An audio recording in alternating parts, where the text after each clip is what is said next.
Ok, vamos a empezar en la presencia de Dios nuestro Señor. Y como siempre se empieza y se termina todo, tanto el día como cualquier acción que queramos ofrecerle, es en el nombre del Padre y del Hijo y del Espíritu Santo. Amén. Amén. Jesús, mi Señor y mi amado, abre mis oídos para escuchar tu palabra. Métete en mi mente para conocer tu verdad. Ensancha mi corazón y enciéndelo con tu amor. Alójate en mi alma para guiar mi espíritu.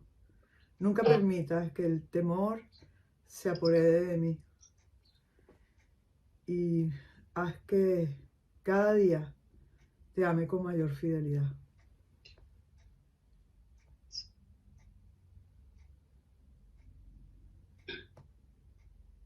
Bueno, hoy nos trae un tema que le pedí a mi esposo que rezara por mí realmente, porque es un tema que podríamos después de que terminemos la clase hoy, la que quiera o el que quiera, se puede quedar a hacer preguntas, porque es un tema que debe ser muy bien entendido, que es el tema de la iglesia, nuestra amada iglesia, nuestra católica, cristiana, católica iglesia.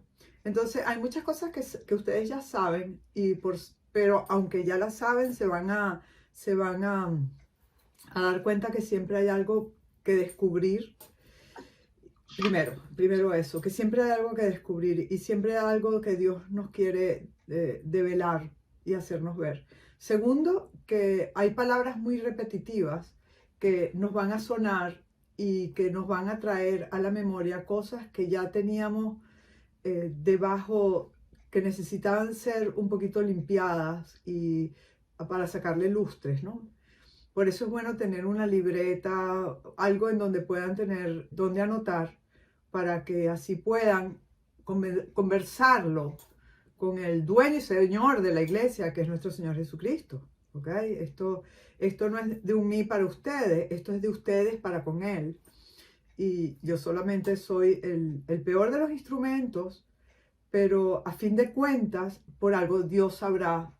Y aquí estamos nosotros, todos juntos haciendo lo mismo, tratando de clarificar, de reflexionar, de ver con los ojos de la fe. Y la clase anterior, que fue la última clase sobre el reino eterno, ¿verdad? El reino de Dios, que hablábamos, nos estábamos centrando en esa parte de la misa, específicamente en el Padre Nuestro que nos enseñó nuestro Señor Jesucristo, en ese venga a nosotros tu reino. Hoy nos toca centrarnos y hemos venido aquí y traemos a nuestra memoria otro momento de la Eucaristía donde profesamos juntos y en alto un momento que recitamos en el credo, que es: creo en una santa iglesia católica y apostólica. Y eso es una profesión de fe que nosotros hacemos ante el Señor.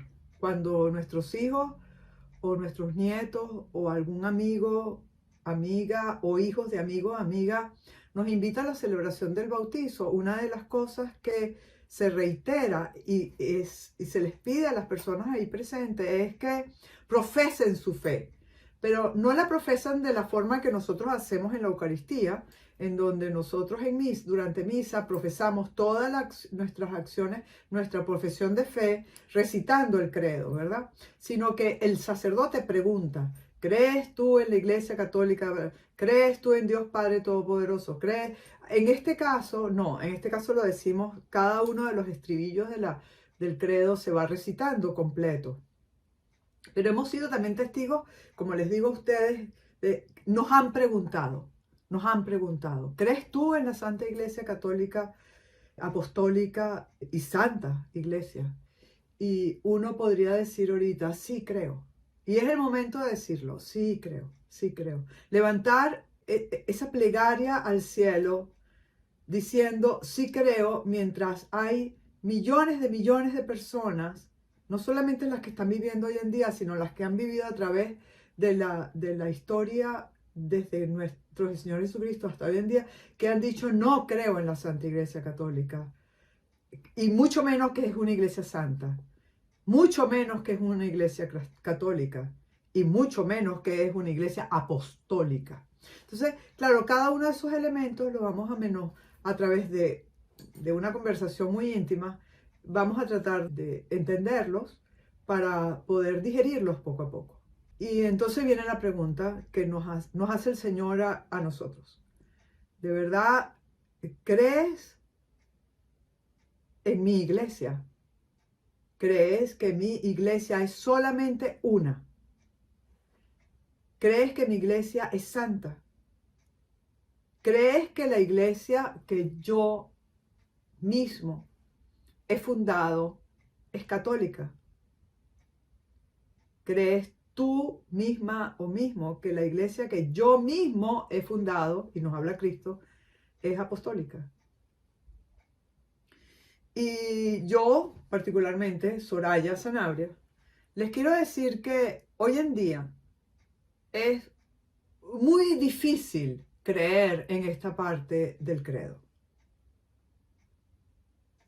Porque pueden existir muchos elementos a través del día o a través de la historia o a través de nuestra historia o a través de las noticias o a través de nuestros amigos, amigas, amigos y amigas de verdad, que comienzan a dudar. Y entonces podríamos decir, bueno, es que a veces nos confundimos o a veces nos quieren confundir. Pero hoy que 7:15 de la noche y en los tiempos de Estados Unidos, Easter Time, podemos decir, porque yo sé que están en todas partes, ¿verdad?, del mundo, pero sigue siendo el mismo tiempo, en estos tiempos, podríamos subir la mirada al Señor y decirle realmente, Señor, ayúdame y enséñame a entender. Porque creer o no creer, hoy no es el tema.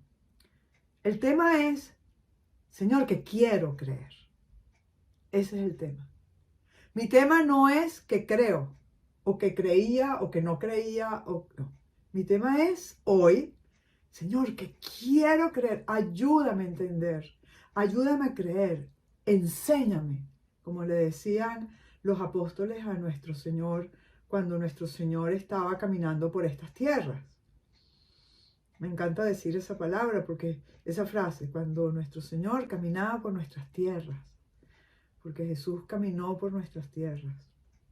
Y ahora me voy un poquitico a entender otra cosa antes de seguir, que es que la teología de la salvación se trata de entender el proceso de la salvación del ser humano, tanto históricamente, como ya lo hemos hablado, pero también particularmente en mi historia, porque mi historia es más importante que la historia de toda la humanidad.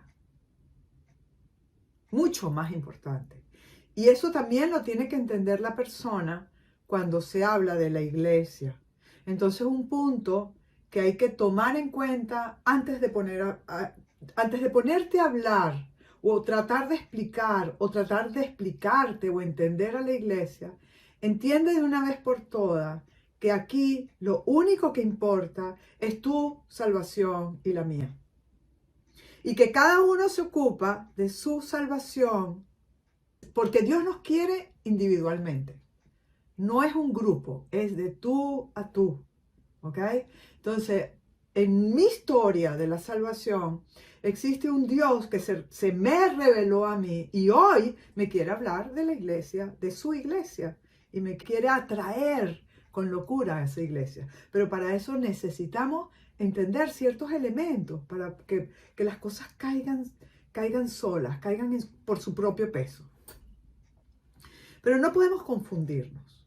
Es muy fácil confundirse y creer que la iglesia son una pila de personas que deben cumplir con una serie de preceptos y que se deben comportar de cierta forma para así cuando mueran lleguen al reino del cielo, del cual ya hablamos la semana pasada, donde muchas veces en esa historia percibimos a un Dios muy rudo o muy cruel o poco amable, poco creíble para con sus hijos, los hijos de él, los hijos de Dios.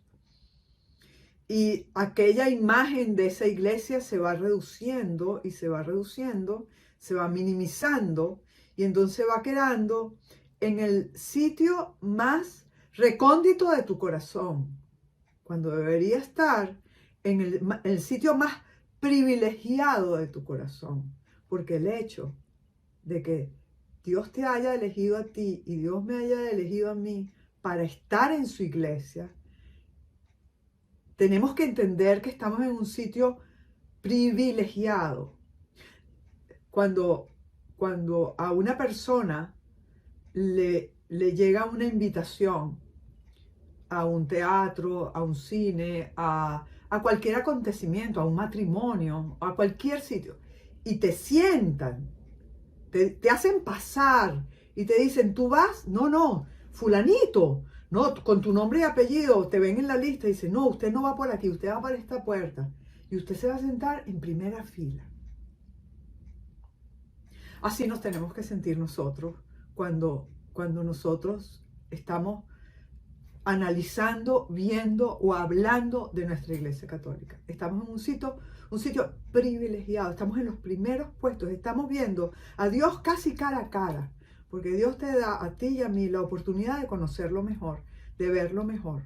Pero siempre hay un velo, por supuesto que hay un velo porque somos limitados. Y también el tiempo y la madurez nos hacen ver cosas distintas a través de nuestra propia historia. A pesar de que siempre hemos estado allí en el primer puesto y hemos sido elegidos, muchos de nosotros desde antes de tener uso de razón, nuestras madres nos llevaban a la pila bautismal a bautizarnos, ¿verdad? Entonces fuimos elegidos desde un principio. Es más, nuestros padres desde antes de haber nacido ya sabían que nosotros íbamos a ser bautizados. Entonces, el bautizo nos hace miembros de esa iglesia. Estamos en las primeras filas, pero muchas veces quisiéramos estar en la última, porque somos tontos. Somos tontos. Y Dios, que sabe que nos creemos tontos o que somos tontos, siempre nos da una nueva oportunidad. Y siempre dice, ven acá, que te explico. Ven acá, hijo mío, hija mía, jalándonos por nuestros moños, nos sienta con todo el cariño del mundo y nos dice, te vuelvo a explicar, te voy a volver a explicar ese catecismo que te enseñé cuando eras niño, que cuando eras niño no lo entendías a plenitud, te aprendías las cosas de memoria, pero hoy es un día esencial en tu vida, porque te voy a hablar de mi iglesia, de mi única iglesia, de mi santa iglesia, de mi católica iglesia, de mi apostólica iglesia y de mi romana iglesia. Y después voy a decir un poquito por qué es romana, aunque a la vez es universal. Definitivamente este tópico de la iglesia pasa a ser un tópico actual, muy actual, porque estamos pasando por unos tiempos especiales, digamos especiales. ¿Sí? Los tiempos son tiempos muy importantes porque la iglesia está en boca de todo el mundo, porque son tiempos en donde los medios de comunicación sacan al aire muchísimas noticias, en donde se conocen muchos acontecimientos de hombres y mujeres dentro de la iglesia que se están comportando de muy mala forma. Y les voy a decir algo, me encanta que estemos en estos tiempos. Muchos dirán, Soraya, ¿qué dices? No, me encanta que estemos en estos tiempos. Me encanta que se acaben de saber y de conocer todas aquellas personas que a través de la historia han siempre pasado o están debajo del telón enterrados y nadie sabía qué hacían ni qué no hacían. Ahora todo está al aire y tenemos un tiempo, un paréntesis en donde nosotros mismos, los que estamos viviendo este momento, tenemos que entender que son momentos difíciles para nuestra iglesia, pero que está bien, que es buenísimo lo que está pasando, porque en realidad se está sabiendo lo que se ha debido saber desde siempre, ¿ok? Eso es lo que piensa Soraya. Aunque otros piensen de diferente forma, eso es lo que pienso yo. Y lo que pienso yo es que muchas veces también, y lo pienso claramente, imagínate tú, lo que puede aprovechar el enemigo en estos momentos para acabar con la iglesia. ¿Ok? Entonces son como dos caras. Una la que puedo pensar yo, qué maravilla, por fin sabemos que se quiten las caretas todas estas personas que le están haciendo, que están dentro de la iglesia, que le están haciendo daño a la iglesia. Y por otra parte hay otro grupo de personas que están aprovechándose de todo esto para enterrar la imagen de la iglesia. Pero todo eso está bien, todo está bien. Y todo está bien porque todo está bajo el control de Dios. Puedo entender que cuando tú me dices, porque esta mañana me llamó una persona, una de las personas que está en este grupo, ayer que me dice, ¿viste esta noticia? Tal. Claro, todos los días ahora hay noticias nuevas sobre la iglesia, ¿no? Y más si te pones tu email a que te lleguen las noticias. Entonces, bueno, claro, estos tiempos son tiempos difíciles de creer. No solamente tiempos difíciles, sino que tiempos difíciles de creer. ¿Cómo puede haber estado pasando esto? ¿O cómo pudo haber pasado esto? Pero también te digo que, como le dije a la persona esta mañana, que estos tiempos son los tiempos de siempre, que no hay mucha diferencia. Siempre son los mismos tiempos, tiempos donde hombres y mujeres cometen las más grandes atrocidades e inclusive monstruosidades, pero también tiempos donde hombres y mujeres surgen de las piedras y de los pantanos levantándose con vestiduras blancas llenas de luz y resplandecientes por tanto amar. Son los mismos tiempos. La gente mala siempre ha existido y la gente buena siempre ha existido y la gente santa siempre han surgido de estos tiempos. Siempre son los mismos tiempos. Las formas, los medios de comunicación. Bueno, imagínate, mi abuela siempre me contaba que no nació hace mucho tiempo, o sea, nació en 1900, tanto. O sea que yo también nací en 1900, tanto. O sea que tampoco es que mi abuela nació las dos nacimos en 1900, tanto, ¿ok?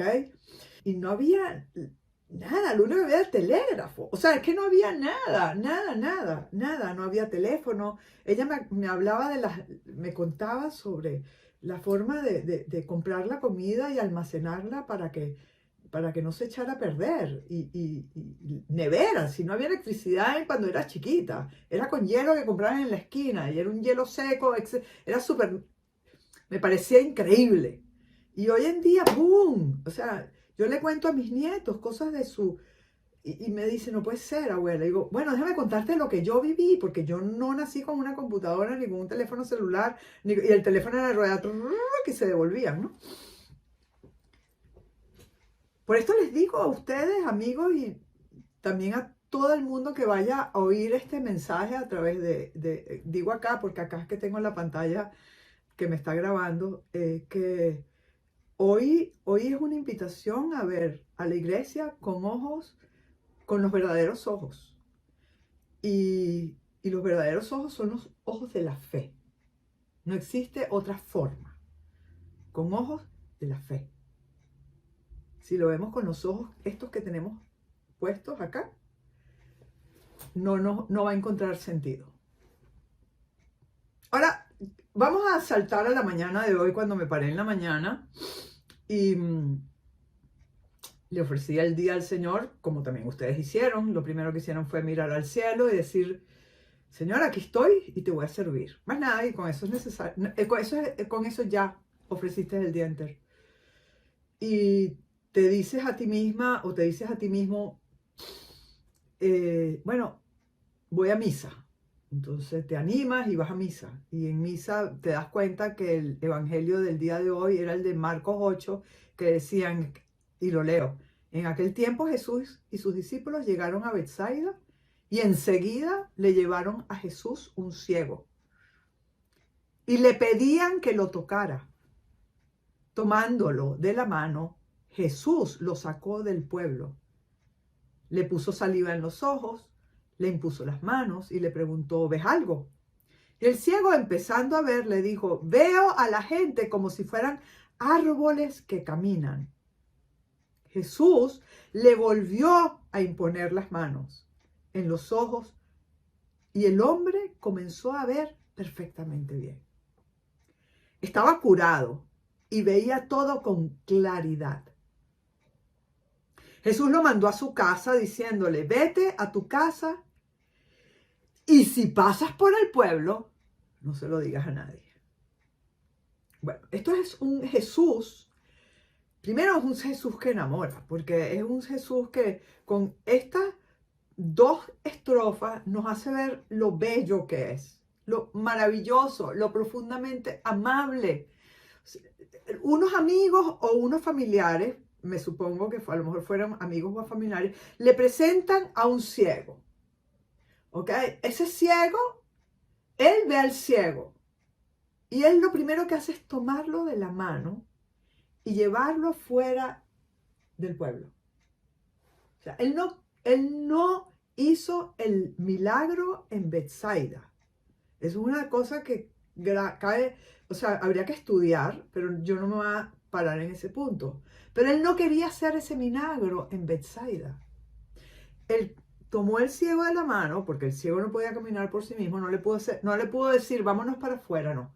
Como no veía, lo tomó de la mano, lo tocó, lo acarició, un hombre que es Dios, le toma la mano a un hombre que es ciego. Tú y yo somos ciegos, totalmente ciegos. O sea que tú y yo hoy, Dios nos toma de la mano, nos saca de donde estamos y nos quiere hacer ver algo, porque estamos ciegos.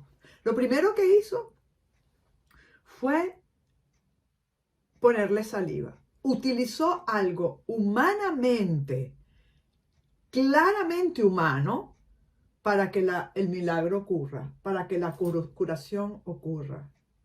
Y aquí siempre veo las manos de todos esos médicos, de esos benditos médicos a los que amo tanto, a los que le debo inclusive la vida, ¿ok? Y ustedes lo saben bien por qué. Y digo, Dios, qué bello eres, que le pones, que utilizas la materia para curar. Utilizas la materia para curar. Porque un Dios vivo, humanamente vivo, entiende de la materia y entiende del poder de la materia que Él mismo creó. Y después, ¿para qué? Para hacerlo ver, y al principio no veía claro, o sea, eso llama la atención. Y le dijo, le preguntó, ¿ves algo? Le preguntó él, Dios le pregunta al hombre, ¿ves algo? Que él podría decir perfectamente sin la pregunta, bueno, aquí quedé, veo por lo menos algo, o él dice, veo hombres como si fueran árboles, o sea que había una asociación entre el árbol, no sabemos si él había visto desde pequeño y después había dejado de ver, no importa, pero si había tocado lo que es un árbol, le había tocado lo que es un ser humano, por lo tanto se imaginó o vio árboles caminando como hombres o hombres caminando como árboles. No veía bien, tú y yo no vemos bien. ¿Qué tenemos que hacer? Seguir insistiéndole al Señor. Y entonces Jesús volvió a imponerle las manos, porque en realidad no es la materia la que cura.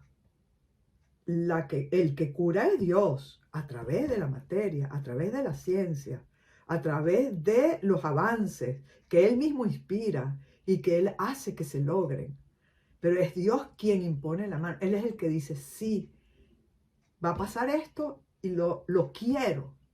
Quiero que salga de mí esa virtud, quiero que salga de mí esa gracia y que llegue a ese ser humano. Jesús vuelve a imponer las manos y el ciego ve perfectamente, dice, veía todo con claridad. Y Jesús lo mandó a su casa diciéndole, vete a tu casa, vete a tu familia, dale la alegría a tu casa, a tu familia. ¿Por qué a tu casa? ¿Por qué no te devuelves y le dices al mundo entero que ves? No, vete a tu casa. ¿Por qué? Porque a la hora de la verdad, las únicas personas que además de Dios le podemos importar es a la familia.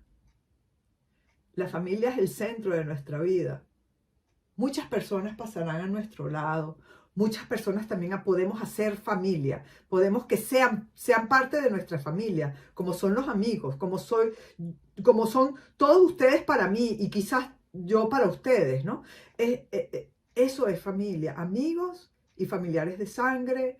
Ve a tu casa y disfruta el que yo esté allí. Y con relación al pueblo, le dice, no se lo digas a nadie. Es cómico Jesús, porque dice, la verdad, la verdad, la verdad, es que no, cuando pases por el pueblo, no le cuentes a nadie. Ya ellos van a ver que estás viendo, el que crea, que crea, el que no crea, que no crea, no importa. Porque el pueblo no importa, lo único que importa es tu familia. Ve a tu casa y disfrútalo, porque te he curado.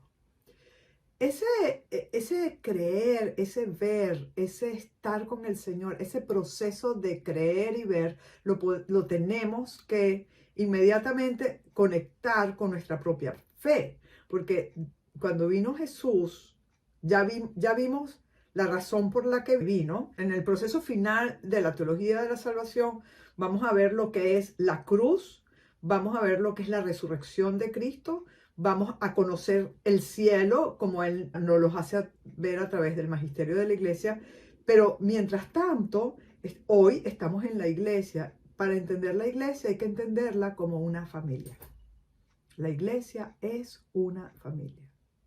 Por eso a ti y a mí nos importa el que una persona se cure dentro de la casa. Y alabamos al Señor por eso. Y nos importa presentarle las ofrendas al Señor para que se cure X persona de nuestra familia. Hoy estamos pidiéndole al Señor por nuestra querida amiga Grace y por tantas otras como puede ser Nidia y tantos otros que ustedes tienen en oración, que por ser parte de mi familia oro por ellos y mantengo en mi oración. Pero qué bello es creer. Creer, creer, creer. Creer es en positivo, creer no es negativo. Creer es positivo. Y por eso, para poder entender a la iglesia, tenemos que estar en positivo, tenemos que creer. Ahora, voy a tratar de hacerles a ustedes ver o considerar ciertas imágenes que pueden ayudarlos a ustedes a entender o acercarse un poquito al misterio de la Santa Iglesia. Porque tenemos que saber que la iglesia es un misterio. La iglesia no es un ente de paredes donde habitan nada más unos sacerdotes. Eso pareciera que fuera verdad, pero no es verdad. Considera hoy pedir más fe, como la de este ciego de nacimiento o simplemente ciego. Pídele fe al Señor. Voy a tratar de ponérselo fácil, las consideraciones sobre la iglesia. Porque si bien creer implica un sí por parte de nosotros mismos, ya que es un acto libre del ser humano, realmente el creer está por encima de todo eso, de nuestro sí, ya que es un acto de amor para cada ser humano, íntimo para cada ser humano. O sea, si tú crees que yo creo o cree el de al lado o el cree el de más allá, no es porque la iglesia está haciendo un buen trabajo o un mal trabajo.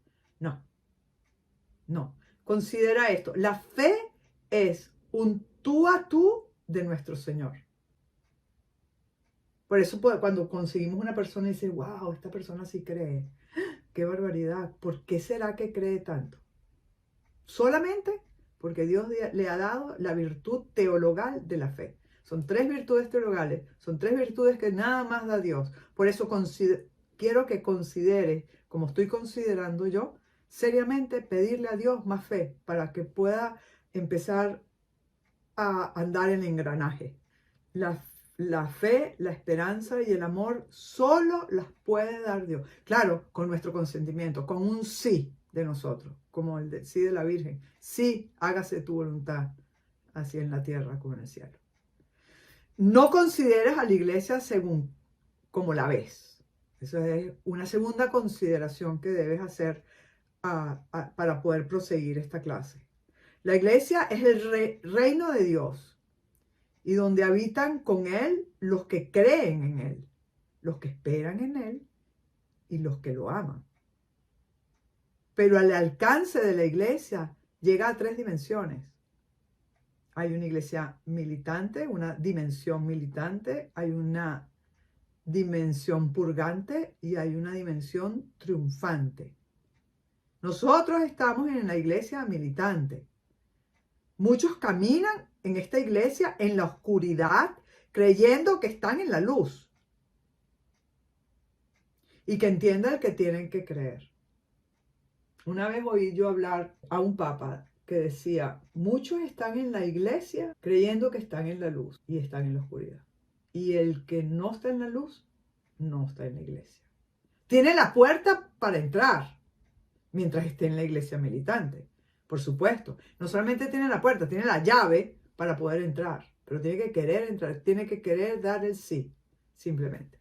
Entonces, considerar el pedir fe es imperativo para que tú y yo, esa llave consiga el agujero por donde engranar para poder abrir la puerta. Considera también a la iglesia como un mecate, como una cinta que Dios te ha tirado para que tú la alcances y así puedas subir a la eternidad para estar con Él. En la iglesia militante se canaliza a través de la religión católica las expectativas que Dios quiere de ti, pero no a todos por igual. En la iglesia católica no podemos generalizar porque es de un tú a tú. Y sabemos muy bien que Jesús explica claramente eso en aquella parábola de los talentos. Es de un tú a tú. A cada uno le va a pedir según le ha dado. Ahora, ¿qué significa religare? ¿Por qué se llama religión? Religión viene de la palabra religare, que viene siendo en latín unir. Para nosotros en español es fácil entenderlo, porque liga es cuando tú pegas o ligas una cosa con otra. Re significa otra vez, ¿verdad? Rehago. Ok. Religare es volver a conectar. Volver a conectar. Esa es la palabra religión. De ahí viene la palabra religión.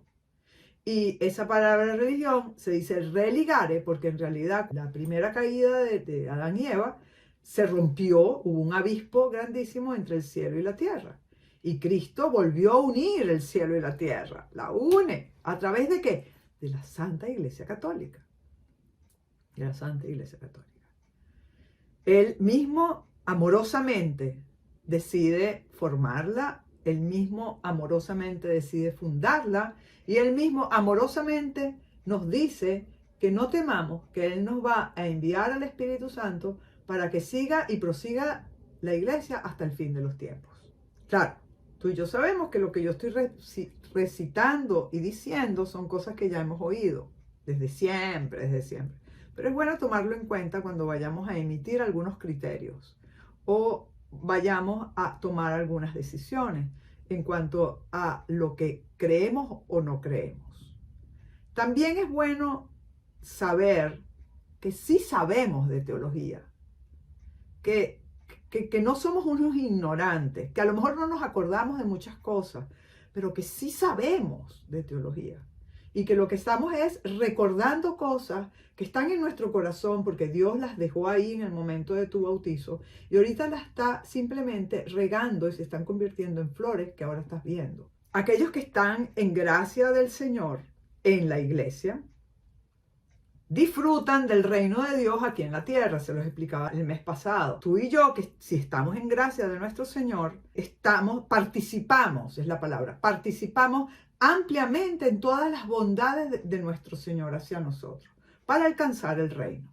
Las personas que no están en gracia de Dios, porque también sabemos que las personas que no están en gracia de Dios son aquellas que están en pecado mortal, ¿ok? Las personas que no están en gracia de Dios, sí participan de gracias especiales de Dios, pero no en su completa plenitud. Por lo tanto, participan de todas esas gracias para poder participar de las gracias mayores. Es como que tienen que pasar primero a primer grado para ir después a segundo grado. Pues es lo mismo. Dios te invita continuamente a ti y a mí, si no estamos en la gracia de Dios, para que a través de los sacramentos, para que a través de la oración y para que a través de los buenos actos y para que a través del espíritu de sacrificio podamos nosotros alcanzar ese espacio predilecto que es la primera fila completa a la cruz. Porque ese es el gran teatro de nosotros. El gran teatro de la iglesia no estar en primera fila mientras que Dios hace un acto cualquiera, como si fuera un payaso, ¿no? El gran teatro de la iglesia es estar en las primeras filas, ¿verdad?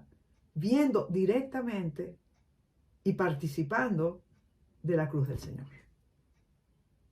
Y lo que les estoy diciendo yo a ustedes, ojalá lo esté diciendo correctamente. Yo sé que está correcto, pero lo esté tratando de hacérselo llegar a ustedes correctamente, porque es maravilloso. Es Dios al alcance de nosotros. Dios en nuestras manos, Dios en nuestro corazón, Dios en nuestra cabeza, Dios en nuestro espíritu, Dios en nuestro trabajo, Dios en nuestra comida, Dios en nuestro juego, Dios en nuestro matrimonio, Dios en nuestra familia. Eso es la iglesia. Es la participación más cercana que podemos tener nosotros de la cruz. Y entonces podemos decir, si Dios está derramando a través de su cruz todas esas gracias para que nosotros nos estemos alimentando de Él una y otra vez, sabemos también que necesitamos tratar de alcanzar con mayor generosidad y con mayor fuerza más gracias, porque las gracias del Señor no es como un título profesional que te dieron y ya eres tal, eres bachiller o licenciado en tal cosa. No, es muchísimo más grande, porque estamos hablando de amor, y mientras más recibes amor, más alto puedes llegar, más y más, porque el amor, Dios no contiene su amor, lo derrama más y más y más. Entonces, no nos perdamos de esa fuente directa de amor que Dios quiere derramar sobre nosotros, que es la gracia. Algunos de ustedes a lo mejor puede pensar, bueno, pero ¿qué es la gracia? ¿No? Porque son elementos teológicos, de las palabras teológicas, que podemos a veces decir con facilidad, pero a la hora del estudio de la teología tenemos también que entender. La gracia es un don sobrenatural específico y concreto que Dios derrama sobre aquellas criaturas para que esas criaturas puedan alcanzar la vida eterna. Y hay dos tipos de gracia. Si más no recuerdo, en el Concilio de Trento, porque esto de la gracia siempre había sido desde el principio. De hecho, San Pablo, es más, en los Hechos de los Apóstoles también se habla de la gracia de Dios. Pero al estudiarse lo que es la gracia y lo que puede significar la gracia en la vida de la iglesia, que es como la sangre en nuestra iglesia, que va pasando entre vasos comunicantes. Cada vaso comunicante es la diferente iglesia, la iglesia militante, la iglesia purgante y la iglesia triunfante. Son tres vasos, ¿verdad? Y en esos tres vasos hay una sangre que corre, de la que nosotros vivimos. Es más, nosotros aquí en la tierra realmente estamos muertos, si no fuera por esas dos iglesias y por la propia cruz. O sea, nos alimentamos de algo. Nosotros no somos entes que nos alimentamos a nosotros mismos porque nosotros somos buenos. Como dicen ahora la mayoría de las personas. Yo tengo un reloj, por cierto, que me encanta. Yo no voy a decir que no voy a decir tampoco el nombre. Pero de repente es ¡ping! Me empieza con una flor, ¿no? Y dice, es hora de mindful time. Entonces me aprieto y dice, ¿qué prefieres? ¿Pensar en algo bueno o respirar? Entonces yo digo, aprieto la tecla. Pensar si pongo a pensar, entonces me dice, piensa en algo bonito, en algo que te da placer, en algo. Si aprieto respirar, entonces te dice, ahora comienza a llenar los pulmones. Entonces, después voy, ok, todo humanamente hablando, eso me parece excelente. No lo rechazo. De hecho, soy terapista, como ustedes bien saben. Imagínate tú, ¿cómo voy a estar contraria a lo que yo profeso? Pero no es suficiente. Nos quedamos en un terreno totalmente humano y no podemos dispararnos al terreno sobrenatural. Nos quedamos en el terreno humano. Y por eso es bueno considerar que sin ese religare, sin esa religión, nos quedamos como los griegos. Los griegos estaban en el mejor imperio del mundo, en el mejor momento del mundo, pero todo era humano. De hecho, los grandes filósofos griegos, como puede ser, no sé, Aristóteles, Platón, todos ellos trataban con ansiedad de entender la razón del ser humano, el porqué de cada acción del ser humano, etcétera, etcétera, etcétera. Y llegaron bien alto, les voy a decir, bien alto, porque de tanto pensar y de tanto pensar, Dios fue influyendo en ellos de una manera considerable.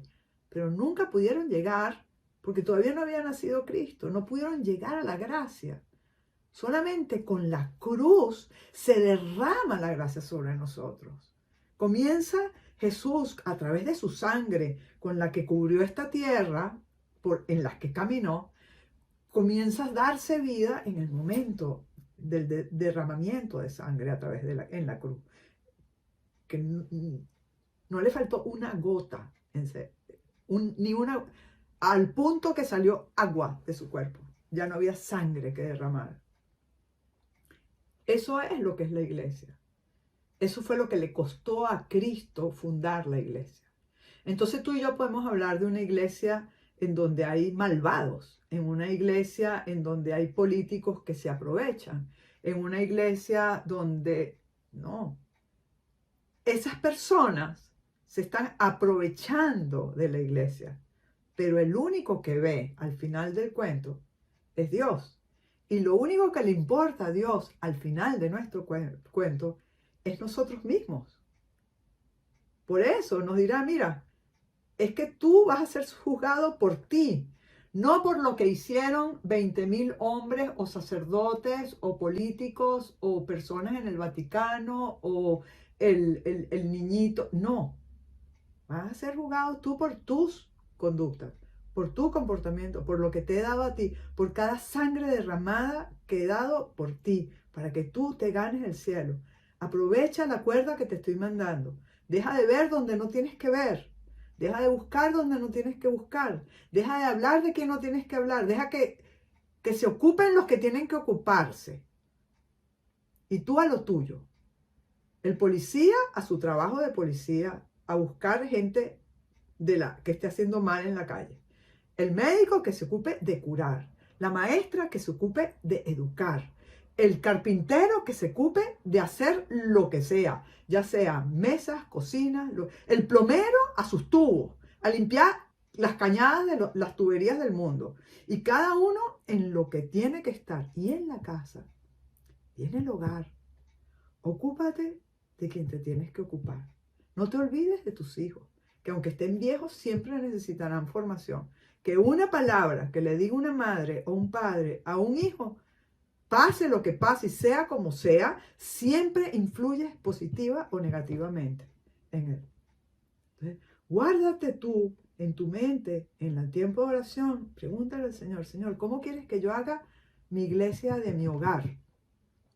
Lo que Juan Pablo II llamaba la iglesia doméstica, mi casa.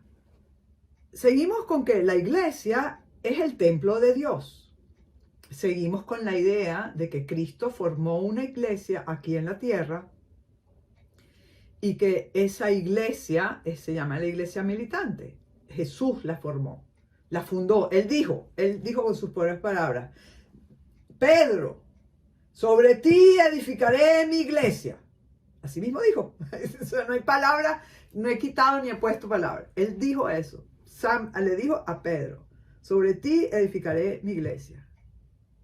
Y lo que tú ates en la tierra será atado en el cielo. Y lo que tú desates en la tierra será desatado en el cielo. Y le dijo a todos los discípulos, y los pecados que ustedes perdonen serán perdonados. Y los pecados que no perdonen no serán perdonados. Y así fundó la iglesia, con autoridad.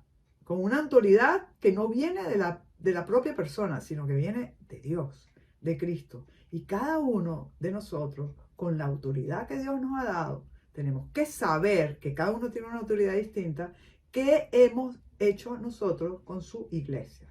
Nosotros con una iglesia en nuestra casa, una iglesia doméstica que hemos hecho. Y saber que siempre podemos reparar, porque Cristo ya murió.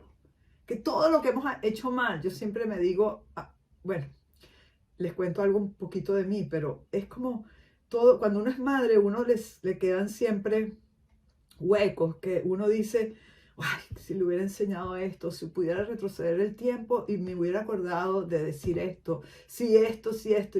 Uno como madre se va echando culpas o momentos en los que ves que hay déficit en ciertos momentos de nuestra propia historia, ¿no? Eso que uno dice en inglés lack, espacios vacíos, ¿no?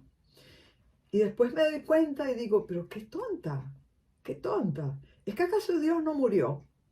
¿Es que acaso Dios no está vivo? ¿Es que acaso no dio toda su sangre? ¿Es que acaso no resucitó? ¿Es que acaso no me cuida? Él va a llenar todo eso. Él va a rectificar. Él va a hacer. Con solo que le pida, va a pasar. Y tener fe que sí va a pasar. Que aunque los hijos de uno le sigan diciendo por su cuenta, mami, que no me hiciste esto, que no me enseñaste esto, que me has debido enseñar esto, que cómo es posible que yo...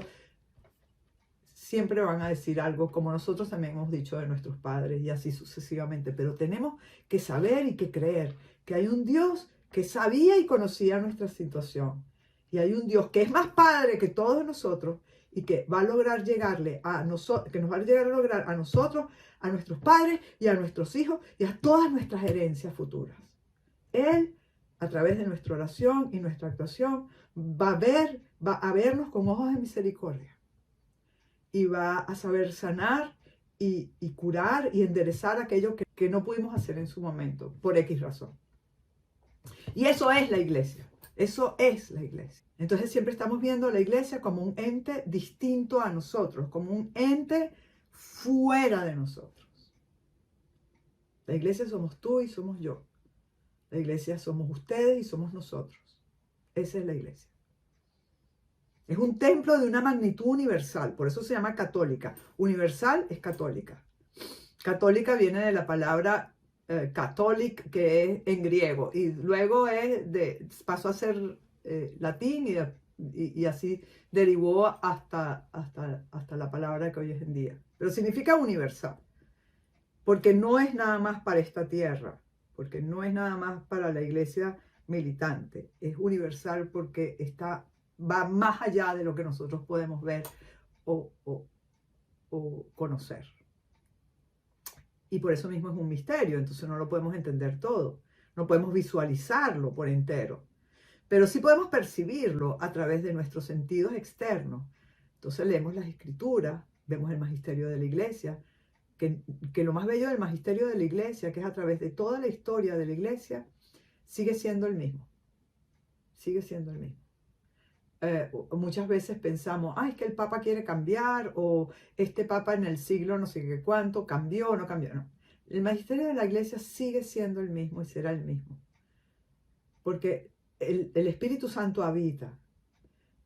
Cuando el Papa habla ex cátedra, y cuando el Papa y todos los papas han hablado ex cátedra, que son aquellos momentos en donde se une el obispado con el Papa y se decide algo, no es para cambiarlo, sino para ampliarlo, para ponerlo más específico a lo mejor, pero nunca para cambiarlo, para explicarlo con mayor exactitud o mayor plenitud. A lo mejor aparecen cosas nuevas, como por ejemplo, no se conocía que la Virgen, o no se conocía, no se veía nadie veía así como con claridad de que la Virgen era virgen antes del parto, en el parto y después del parto. Esto es una creencia de la Iglesia Católica, ¿ok? Y tú dices, bueno, fue un concilio en donde claramente, e inclusive tan bella la aparición a la Virgen de Lourdes lo dijo clarísimo, y la aparición en muchísimos sitios, la virginidad de la Virgen fue traducida a través de los tiempos, en la que creemos, y a lo mejor no la entendemos, pero la creemos, y la alabamos, y lo decimos, y ya Dios nos hará entender la plenitud de lo que estamos diciendo, ¿verdad? Pero sí lo afirmamos, porque las verdades de fe siempre son las mismas. Yo creo en la Santa Iglesia Católica, yo creo en la comunión de los santos, yo creo en Dios Padre Todopoderoso, Creador del cielo y de la tierra, yo creo en Jesucristo, su único Hijo, nuestro Señor. Y así creemos, y las verdades de la fe son esas. Y punto.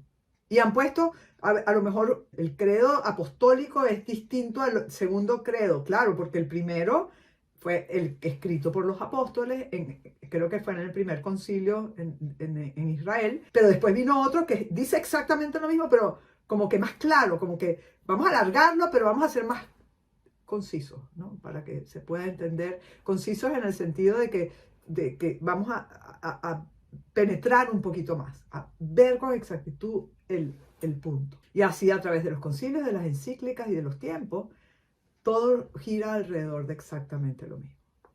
Todo gira alrededor de lo mismo. Es un templo que no está en extinción. Ayer leía yo a veces me atrevo, porque soy profesora de teología, me atrevo y me he atrevido a leer cosas que en otros momentos no hubiera leído, porque hay cosas que uno no puede leer, ¿ok? Porque te puedes envenenar. Pero ahorita tengo que hacerlo y rezo una Ave María antes de empezar a leerlo. No quiero envenenarme. Es fácil pensar mal y es fácil acabar mi fe en un segundo. Yo puedo acabar con mi fe en un segundo, pero Dios no lo permite, porque él al final del cuento me quiere con Él en el cielo. Está empeñado que tú y yo lleguemos al cielo. Y bueno, leía en el artículo que decía, la Iglesia Católica terminará siendo pronto una secta. De lo tan chiquito que se va a regresar, que se va a convertir. Entonces esa persona explicaba el cierre de las iglesias, la desaparición de los católicos, el número de bautizados o menos, etcétera, etcétera. Y entonces al final me hizo ver el Señor, bueno, pero ¿cuántos empezaron la iglesia? 12 personas empezaron la iglesia. Y unos cuantos locos que se pegaron a esos 12 apóstoles, que eran los llamados discípulos. Y es la misma iglesia. Estemos ahí 1, 20, 12, 80 o 50,000 o 1,000,000, es la misma iglesia. Es la iglesia de Cristo, por la que Cristo murió en la cruz para que nosotros lleguemos al cielo. La misma iglesia. Y por la que se van a salvar muchísimos otros que ni siquiera sabrán de la cruz en su vida, porque esa es la extensión de la salvación, que muchos llegarán al reino de Dios, como le decía Juan Pablo II, y ni siquiera sabrán por qué, porque muchos ni siquiera habrán oído hablar de quién es Cristo. Pero por la extensión de la bondad de aquellas personas que han sabido corresponder a la gracia con fe y con constancia, muchos llegarán al cielo. Y nos mirarán y Jesús nos dirá, esta persona está aquí por ti, porque ese día rezaste por el mundo, o por el más necesitado, o porque le diera de comer al que más tenía hambre en el día de hoy. Y ese era el que más tenía hambre. Y Dios se aprovecha de todos nosotros. Así pues, el entendimiento nos lleva a la consideración y esa consideración nos mueve al amor. ¿Ok? Entonces vamos a considerar. Vamos a hacer 7 consideraciones. Voy a ir leyéndolas y esas consideraciones no las voy a considerar yo con ustedes. O sea, yo simplemente las voy a leer, yo las preparé, las voy a leer. Ustedes si quieren anótenlas, o sea, de todas maneras les va a llegar después el video. Y ustedes van a poder conversarlas con el Señor. 7 consideraciones, ¿ok? Que pueden ustedes conversar con el Señor e inclusive conversar entre ustedes en familia. Un grupo, pero eso sí, cuando se converse sobre la iglesia en familia, uno en silencio se encomienda a Santa María, para que nada de lo que ocurra ofenda al Señor, porque de todas es su iglesia. Su iglesia. Él es la cabeza. Cristo es la cabeza de la iglesia. Entonces, ¿cuáles son esas consideraciones? Primera consideración. Considerar el amor a la iglesia como un amoroso deber de justicia. Voy a volver a repetirlo.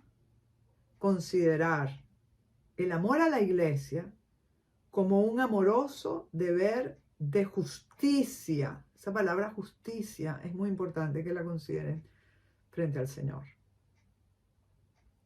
Segundo, considerar los sacramentos como los más grandes tesoros a conseguir con la propia voluntad. considerar los sacramentos como los más grandes tesoros a conseguir con tu propia voluntad, con tu sí. Especialmente, por supuesto, el sacramento de la Eucaristía y el sacramento del perdón, que es el sacramento de la confesión. Número 3. Considerar al Papa con amoroso respeto y amabilidad de buen hijo o buena hija de Dios. Ese es el número 3. Considerar al Papa con amoroso respeto y amabilidad de buena hija o de buen hijo de Dios. Número 4. Considerar la oración como la llama viva de un alma enamorada. Número 4. Considerar la oración diaria, constante, penetrante, como una gota que cae sobre una piedra. Y a la vez considerarla como una llama, como una fuerza que va a encender tu alma enamorada, mi alma enamorada, y va a mantener esa fe que necesitamos para proseguir el camino al cielo. 5. Considerar la vida apostólica. Esto es una consideración muy importante porque siempre consideramos que los que deben, los apóstoles o los apostólicos son los sacerdotes, las curas, las monjas, etcétera, etcétera, que son aquellos que no son gente común como tú y como yo, que más comunes no podemos ser, ¿verdad?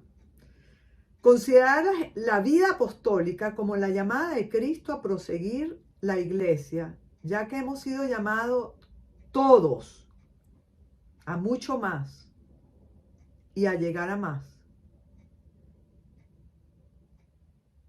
Considerar la vida apostólica, tu vida apostólica, de apóstol, tú eres apóstol, como una llamada de Cristo a proseguir la iglesia. Tú y yo tenemos que seguir la iglesia, proseguir la iglesia, ya que hemos sido llamados a tanto. Y les digo una cosa, estamos distraídos, realmente estamos como tontos, abobados, como idiotas, que no nos damos cuenta de la verdad de Cristo. Díganle a Cristo como es la verdad total. Señor, es que soy un idiota, es que soy una tonta, es que ni siquiera me doy cuenta, es que puede pasar el día en una carrera completa y yo no miro al cielo para decirte, Señor, te alabo y te quiero servir. Nada más que con eso ya valió la pena tu vida y la mía, porque nos unimos a la acción de Cristo en la historia completa de la salvación. Número 6. Considerar nuestro actuar como rol estelar y protagónico en la historia de la salvación. Considerar nuestro actuar como rol estelar y protagónico en la historia de la salvación. Siempre estamos creyendo de verdad, que el curita de la esquina es el que se encarga de eso. ¿Saben qué? Se encarga la mamá cuando le habla al hijo de proseguir con la historia de la salvación. Se encarga el papá cuando le enseña al hijo cómo debe hacer las cosas bien y con ganas para mejorar él como persona y para mejorar él o ella como hija o hijo de Dios. Que las palabras no falten. Siempre me acuerdo de mi abuela que me decía, me dices que hablo mucho, Soraya, pero yo te voy a decir una cosa. Yo sé que mis palabras van a caer en su sitio algún día. Eso me lo decía, por supuesto, cuando yo estaba en mis tiempos de adolescente. Mis palabras van a caer en su lugar. Y tenía toda la razón. No dejemos de hablar, las palabras van a caer. Van a caer. ¿Por qué? Porque van acompañadas de un amor de madre y un amor de abuela, que eso no lo rompe nadie. O de padre también.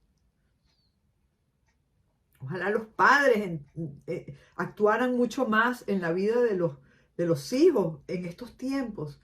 Necesitamos el actuar protagónico del padre de familia, de un San José en cada hogar. Número 7. Considerar la cruz como medio de purificación y restauración de lo eterno y perenne. Lo leo otra vez. Considerar la cruz como medio de purificación y restauración de lo eterno y perenne. O sea, que nosotros no podemos estar en este mundo sin unir nuestros dolores, nuestros fracasos, nuestras carencias a la cruz, porque la cruz va a llenar todos esos dolores, fracasos o carencias.